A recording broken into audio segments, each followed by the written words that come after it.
Maruti Suzuki has made more than 5 lakh units of the FRONX, so clearly it's quite a popular car. But is it worth all the attention that it gets?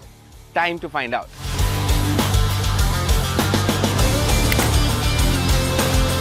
The FRONX first came onto the scene in April 2023 and in the past 2 years has made quite a name for itself. Speaking of the name, do you know what it stands for?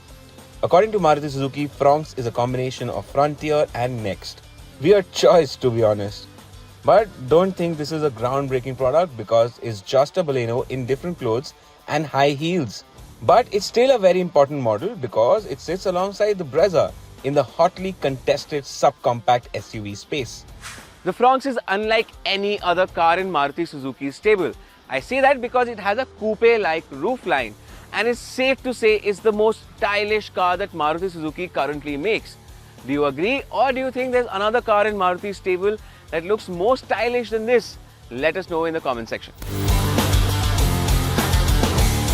Like I said, it's a Baleno in high heels, but oh boy does it look good.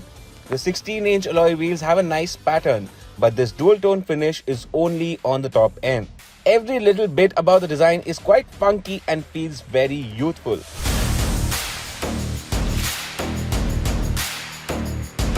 The cabin is actually what will surprise you the most. For a sub 4 meter car, it's quite spacious.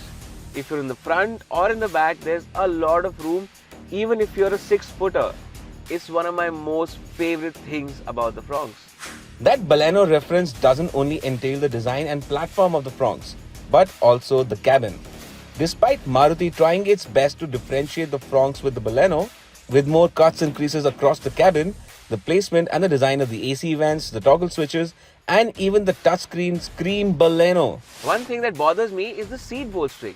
While it's great for support, but it gets in your way every time you enter or exit the car.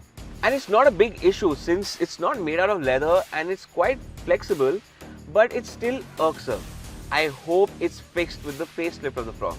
The FRONX is loaded, I mean seriously loaded with features.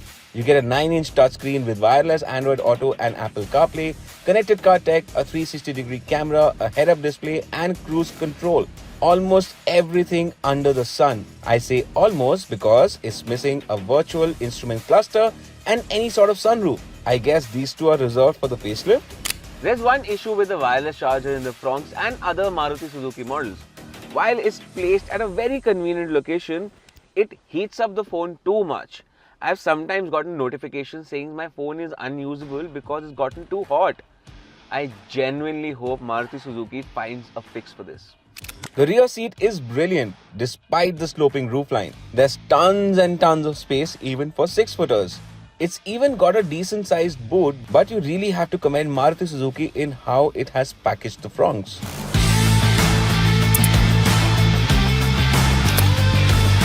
We are driving the 1-liter turbo petrol with the 5-speed manual.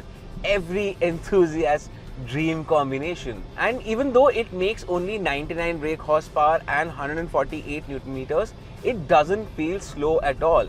And that's because of how lightweight this is. But that's only good for acceleration, and the engine starts feeling a bit strained after 100 kilometers an hour. I still don't get it why Maruti Suzuki is stuck with a 5-speed manual gearbox where almost all of its competition is migrating to a 6-speed unit. I get it that the 1.2-liter NA petrol engine doesn't need one, but this turbo definitely does. Case in point, the 6-speed automatic available with this engine, which is even better suited to this engine. Come on Maruti, just make a 6-speed manual gearbox. I get it that you've migrated from a 4-speed torque converter automatic to a 6-speed torque converter automatic, and why not do it for your manual too? If there's one thing that's an Achilles heel for the FRONX, especially this turbo engine, is how bad the fuel efficiency can be if you want to have some fun while driving. It'll barely cross double-digit numbers if you have a heavy foot, and that's surprising because this engine is barely 1000cc.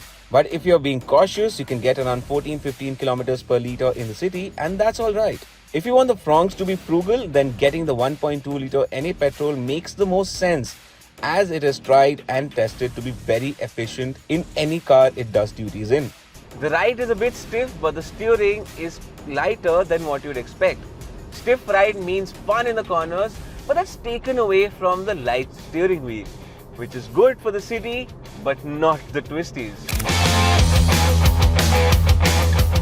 What you may not realize, despite the FRONX's higher riding stance, is that it's a spiritual successor to the Baleno RS, the sportiest Baleno and the sportiest hatchback that Maruti Suzuki sold in India.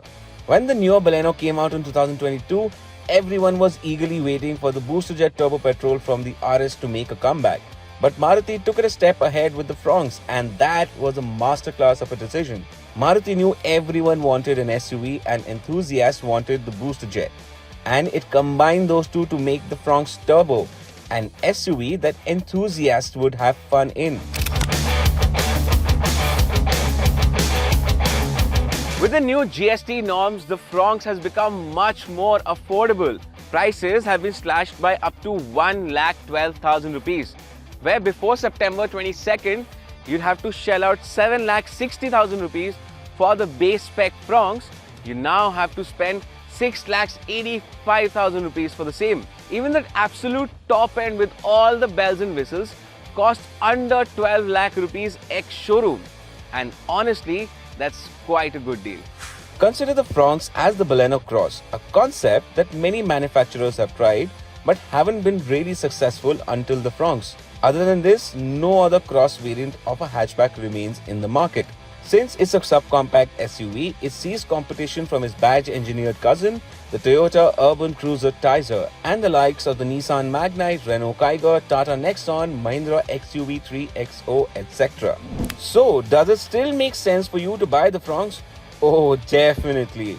Maruti Suzuki is offering you a frugal engine option and a fun engine option. 2 automatic gearbox options, but a dated manual gearbox. It even gives you all the bells and whistles of the Baleno, but dials it up to 11 with the FRONX's higher riding stance and good ride quality. It's become cheaper with the new GST norms. What's not to like about the FRONX? Tell us in the comments if you'd still want to get one new.